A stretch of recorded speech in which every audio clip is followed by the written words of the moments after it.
नमस्कार, मैं सतवत अब्बास, न्यूज 111 देख रहे हैं आप।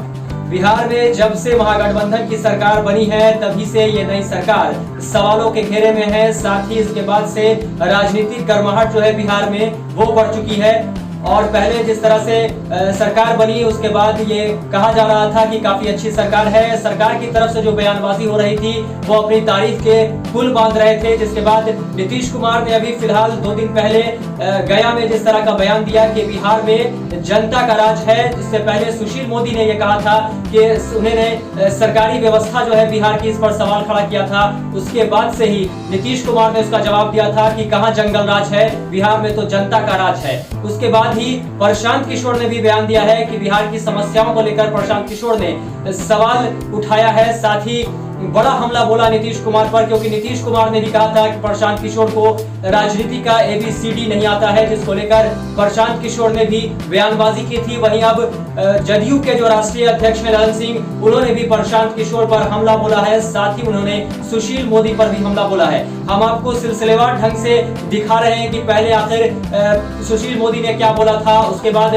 नीतीश कुमार ने क्या बयानबाजी की थी, साथ ही प्रशांत किशोर ने नीतीश कुमार पर क्या टिप्पणी की है, नीतीश कुमार ने प्रशांत किशोर के बारे में क्या कहा था। साथ ही अब ललन सिंह ने सुशील मोदी और प्रशांत किशोर के बारे में क्या कहा है वो भी हम आपको सुनाएंगे। तो देखिए इन चारों का बयान कि आखिर किस तरह से बिहार की सियासी गर्माहट जो है वो काफी बढ़ चुकी है। इस चारों के बयानों से आपको साफ समझ में आ जाएगा। बिहार में जो राजनीतिक घटनाक्रम हुआ है, जिसमें कि आप देख रहे हैं कि एनडीए से हटके नीतीश कुमार जी ने महागठबंधन या 7 दलों का एक गठबंधन बनाकर जो सरकार बनाई है, मैं उसको राज्य की घटना मानता हूं।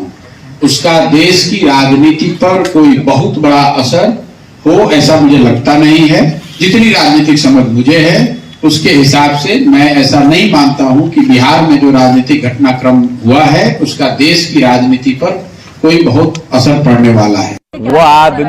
वो आदमी तो मेरे साथ आया ना, लेकिन बाद में हम सुझाव दिए कि ये सब काम वो सब छोड़िए, नहीं माने।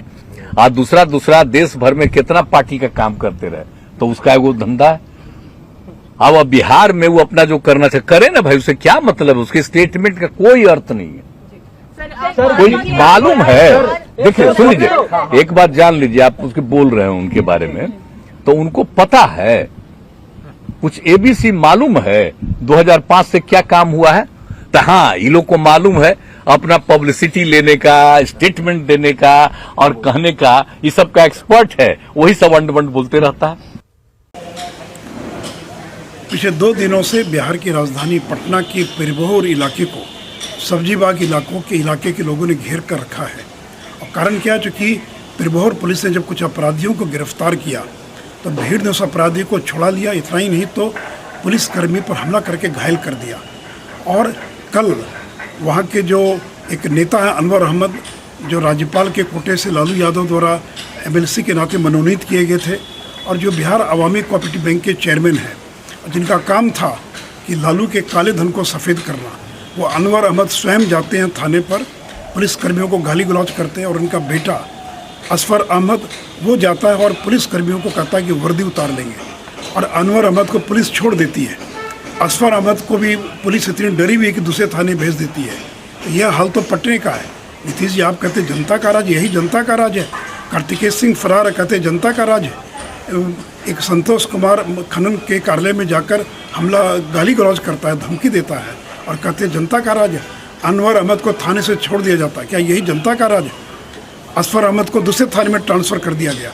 अगर हिम्मत है नीतीश जी जनता का राज है तो अनवर अहमद को गिरफ्तार करके दिखाएं।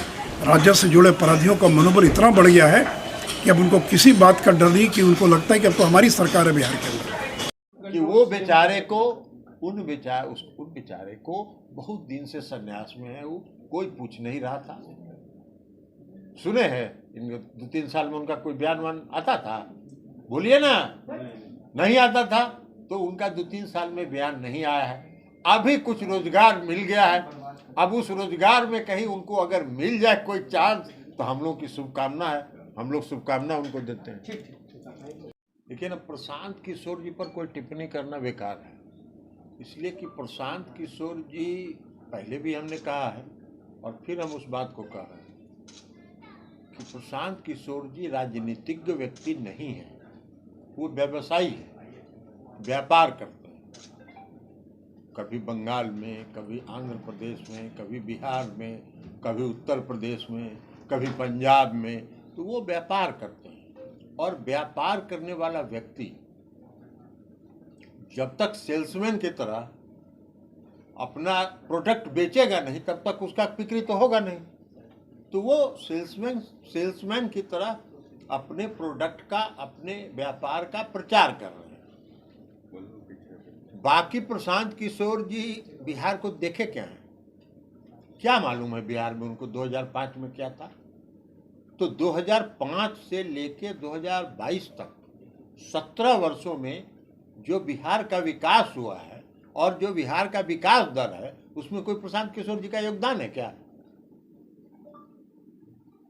प्रशांत किशोर जी अलग अलग पार्टियों में, उसका प्रशांत किशोर जी इसका टिक उसमें बांध देते हैं, उसका टिक उसमें बांध देते हैं, 5-6 टिक एक साथ बांध देते हैं और उसमें फिर अपना गोल गोल गोल गोल खेलते रहते हैं।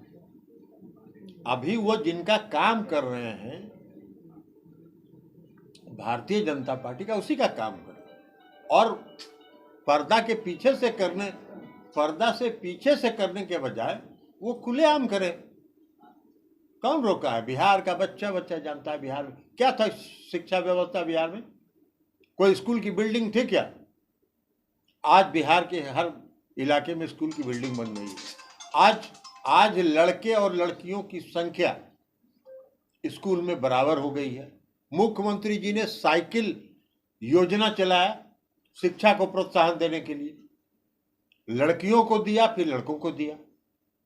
मुख्यमंत्री जी ने पोशाक योजना चलाई लड़कियों को शिक्षित करने के लिए, इसलिए कि उनका मानना है कि प्रजनन दर जब तक लड़कियां नहीं शिक्षित न होंगी तब तक प्रजनन दर नहीं घटेगा। और आज बिहार का प्रजनन दर 2.9 हो गया है, नेशनल एवरेज 2 है और उस पर प्रयास चल रहा है। तो ये 4 से जो 2.9 आया, इसमें प्रशांत किशोर जी का कोई योगदान है क्या? तो जिसको नहीं कुछ चीज से मतलब है, अपनी ब्रांडिंग करनी है। न्यूज़ 111 के वीडियोस को देखने के लिए चैनल को सब्सक्राइब करें और बेल आइकन का बटन दबाएं।